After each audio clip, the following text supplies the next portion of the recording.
कैसे हैं? इंतज़ार था ना आप सबों को कि त्रिवेदी सर कुछ बोल नहीं रहे हैं। लीजिए आ गए। देखने में तो यही आ रहा था कि आप लोग प्यार दे रहे हैं, लेकिन कुछ लोग उस टाइप से नहीं। अरे दोस्त, ये जो हम कर रहे हैं बिल्कुल आपके लिए कर रहे हैं। थोड़ा सा समय दीजिए। और बार बार आग्रह अपनों से क्या करें, सुन तो लीजिए। बहुत आपने यूट्यूब पे बहुत कुछ देखा होगा, लेकिन ये आपको जीवन को प्रभावित करने वाली चीज़ है। आज का सब्जेक्ट भी बहुत ही लाजवाब है। हम देख रहे हैं झामलाल पीटे कपार, कभी सुना करते थे, आज वही दर्शाया जा रहा है। स्मार्ट लाल पीटे कपार। मत पिटिए, आइए मेरे साथ चलते हैं आज का ज्वलंत मुद्दा। गौर से स्क्रीन पे देखें क्या होने वाला है। बहुत ज्वलंत मुद्दा है। आप लोगों ने बहुत युद्ध स्तर पे काम किया। किसका? जीवन बीमा का। किसका? प्रधानमंत्री जीवन ज्योति का। किसका? प्रधानमंत्री सुरक्षा बीमा योजना का। कर तो दिया, अब इसका फल देने के वक्त में आप पीछे नहीं भाग सकते। ये आपकी जिम्मेवारी है। नॉलेज होनी चाहिए। तो बताएं, सुनेंगे ना पूरा? हाँ, चलिए अब आगे चलते हैं हम लोग आज के बेस्ट टॉपिक पे। आज का जो टॉपिक है प्रधानमंत्री सुरक्षा बीमा योजना और प्रधानमंत्री जीवन ज्योति योजना, जो हम लोगों के द्वारा किया गया है। अगर उसमें किसी व्यक्ति का देहांत हो जाता है तो उसके आप या इसको कह सकते हैं उनका इंश्योरेंस क्लेम कैसे आप दिला पाएंगे की जानकारी के संबंध में। तो सर्वप्रथम आपको हम बताएं कि कोई भी व्यक्ति इंश्योरेंस जो हमारे द्वारा दिया गया हो या किसी के द्वारा लिया गया हो, अगर हमारा ग्राहक है तो उसकी पूरी जानकारी हमको होनी चाहिए कि इनका देहांत किस तरीके से हुआ, अगर एक्सीडेंट से हुआ है या नॉर्मल हुआ है। ये पहले क्वेश्चन हम उनसे करेंगे। क्वेश्चन करने के बाद हम ये देखेंगे कि उनके पास कागजात क्या क्या है। तो दोनों स्थिति में, अगर नॉर्मल हो या एक्सीडेंटल हो, दोनों स्थिति में कागजात समान ही हैं, कुछ ऊपर नीचे है। जैसे death certificate, hospital discharge certificate, एक ऐसा सर्टिफिकेट जो वहाँ पे लास्ट डॉक्टर से वो दिखवाए हैं और घर ले आए, उसके बाद मृत्यु हो गई, तो वो कागजात की भी ज़रूरत पड़ेगा। प्लस शहर या तहसीलदार, एसडीएम, एडीएम, उनके द्वारा भी एक सर्टिफिकेट की आवश्यकता पड़ती है। ये केवल पीएमएसवाई में ज़रूरी है, पीएमजेजेवाई में ज़रूरी नहीं है। चूँकि पीएमजेजेवाई में नेचुरल एक्सीडेंटल के केस में पोस्टमार्टम रिपोर्ट और लास्ट हॉस्पिटल डिस्चार्ज रिपोर्ट ही काम कर जाएगा। एफआईआर, पचनामा एक्सीडेंटल वाले के केस में ज़रूरी है, नॉर्मल वाले के केस में ज़रूरी नहीं है। एक बहुत अच्छी जानकारी आपको हम दे दें कि अब हमें ये पता होना चाहिए कि एक्सीडेंटल डेथ में कौन कौन सा चीज़ आता है। अब देखेंगे यहाँ पे लिखा हुआ है स्नैक्स बाइट, मतलब सांप काटा, तो क्या वो एक्सीडेंटल है? जी हाँ, वो एक्सीडेंटल है। अगर बाढ़ आ गई और बाढ़ में किसी की मृत्यु हो गई तो वो एक्सीडेंटल है? नहीं, वो राजकीय आपदा है, राष्ट्रीय आपदा है, वहाँ पे नहीं मिलेगा। भूकंप में किसी की मृत्यु हो गई तो वो भी राष्ट्रीय आपदा है, वो एक्सीडेंटल में नहीं जाएगा। तो सवाल ये आता है कि हम अगर जानकार होंगे तो हमें लोग सुनेंगे, समझेंगे और हमारा इज्जत भी करेंगे जब जानकारी होगी तब। पेड़ का गिर जाना, बिजली गिरना, वो एक्सीडेंटल नहीं है, वो आपदा है।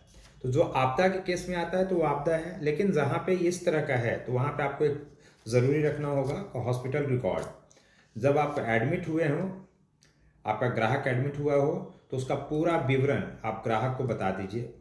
और हो सके, मेरा मानना तो ये है कि जब आप कर रहे हो उसी समय ये जानकारियाँ लिखित रूप में आपके सेंटर पे हो, और नहीं तो वोकल के ही तरीके से ये बात बताना बहुत ज़रूरी है कि इस केस में आपको क्या करना होगा। अगर एक्सीडेंटल फ़ायदा लेना है तो आपको ये सारी कागजात की ज़रूरत पड़ेगी, हॉस्पिटल रिकॉर्ड की ज़रूरत पड़ेगी। इसके लिए हम आपको बताएं कि कहीं कहीं ब्रांच मैनेजर सर को पता नहीं होता है। ब्रांच मैनेजर सर कहते हैं हमको जानकारी नहीं है, जानकारी ले के देंगे। तो उनके लिए ये भारतीय स्टेट बैंक का सर्कुलर नंबर है SSS/6/2021, डेटेड 25/6/2021। ये आप जानकारी उनको दे सकते हैं कि सर ये सर्कुलर में ये सारी चीज़ें आपको मिल जाएगी, कृपया करके एक बार देख लें और हमारा सहयोग करें, हमारे ग्राहक को मदद करें। उसके बाद हम आते हैं 3 स्टेप में। ये पूरे क्लेम को ये आपके लिए नहीं है, ये ब्रांच मैनेजर सर के लिए है। लेकिन आपको जानना इसलिए ज़्यादा ज़रूरी है कि अगर आप बातचीत करेंगे, जब चर्चा करेंगे, तो आप उनको ये बात बता पाएंगे और इसके माध्यम से आप उनको ये समझा पाएंगे कि सर पीएमजेजेवाई के लिए आपको कहाँ जा कर के क्लेम करना है, पीएमएसवाई के लिए आपको जाके कहाँ क्लेम करना है। दोस्त, पीएमजेजेवाई के लिए नेविगेशन पथ है जो एसबीआई टाइम्स में पड़ा हुआ है, वहाँ से जाके वो पीएमजेजेवाई का क्लेम करेंगे जो एसबीआई लाइफ के द्वारा किया जाता है। और पीएमएसवाई जो है वो एनआईसी नेशनल इंश्योरेंस की तरफ से किया जाता है। तो दोनों का पोर्टल अलग अलग है, ठीक है। ये दोनों के पोर्टल में जाकर के वो क्लेम को दर्ज करते हैं, डॉक्यूमेंट्स को सबमिट करते हैं। उसके बाद एक बहुत ही ज़्यादा ज़रूरी चीज़ है जो उनको अवश्य करना चाहिए, क्लेम रजिस्टर्ड होना बहुत ज़रूरी है। इस सारे में डॉक्यूमेंट्स अपलोड करने के बाद उनको जन सुरक्षा पोर्टल पे जाना होगा जो डीएफएस के द्वारा बना गया है, भारत सरकार का हुआ है। वहाँ जा कर के उस क्लेम को रजिस्टर्ड करेंगे।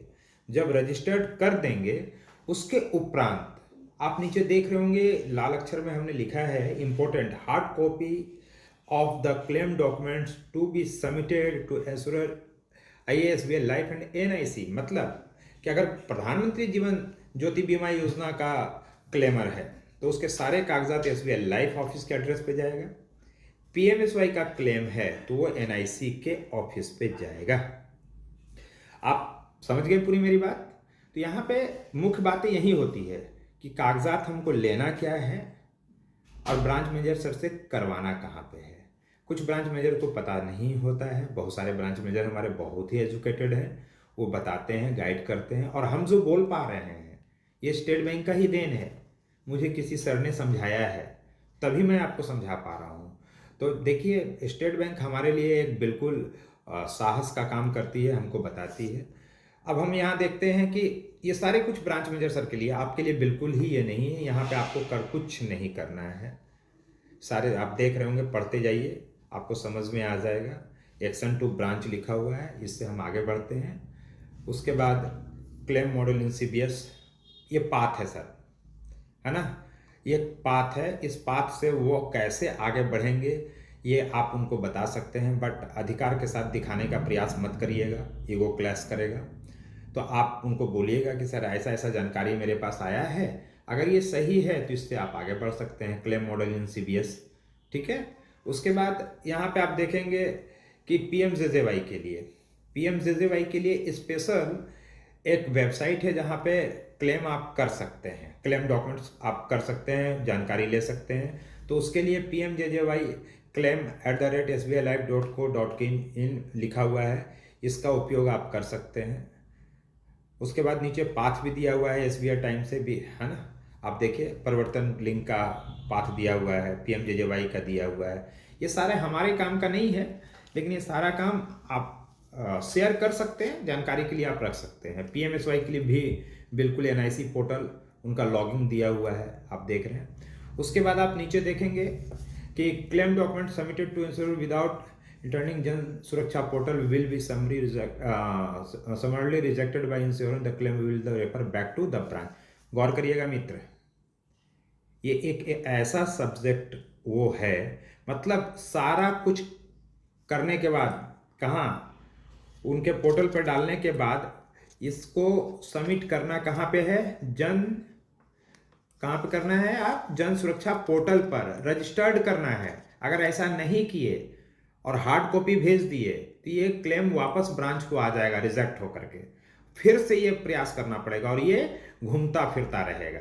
तो आपको यहीं पे चेक पॉइंट लगाना है, सर से पूछना है कि सर आपने नेविगेशन में कर दिया, सर बोलेंगे बिल्कुल कर दिया।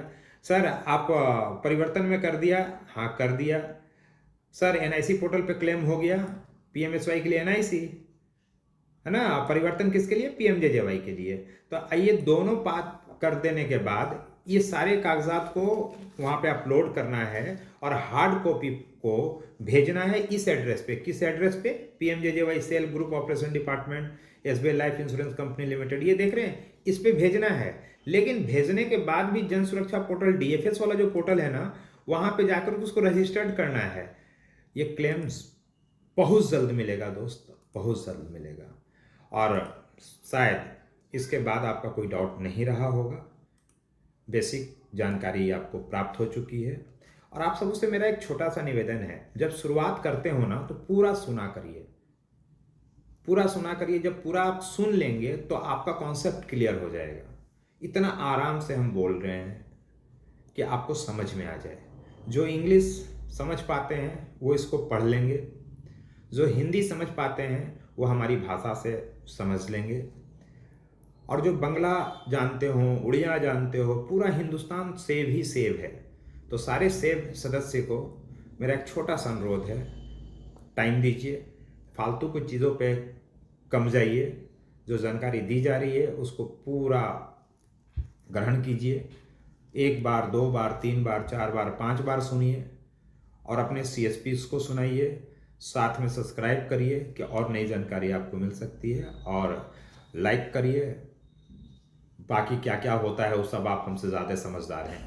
करते जाइए। नमस्कार, धन्यवाद।